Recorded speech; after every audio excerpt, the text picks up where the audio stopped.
Mwanangu leo jioni kwa boresha kweli. Alafu mimi hata siongei sana. Unajua mimi nakudai, unajua ndio 20 mwanangu, shona.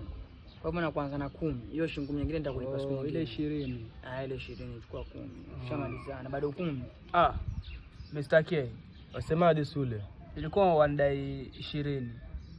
Ilikuwa nakudai nakumbuka. 10 ndio tamazina nyingine. Kwa hivyo 10 nitapata lini?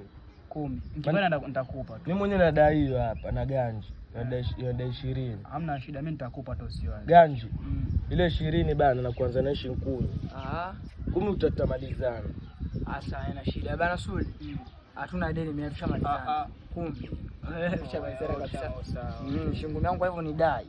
Kwa hiyo mimi na wewe kwa ndai shilingi 10, si ndio? Ile 10 yako ndio hiyo hapa. Sasa ganji. Ile shilingi 10 ambayo ilibaki ndio hii. Tushamalizana. Sasa mimi poa. kwa hivyo tudaiane. Tushamalizana. Sasa hamna. Tushamalizana. Mimi na wewe tuna madeni. Hakuna mwenye madeni yako mtanile mwenzake. Hakuna mtambia. Cha kwanza nikanunue Mr. B. Sasa hivi nashika 10, sasa hivi tayari ishapotea shilingi. Mimi mwenyewe mimi ndo ninaitoa nikawa mimi ndo nalipatia mtu.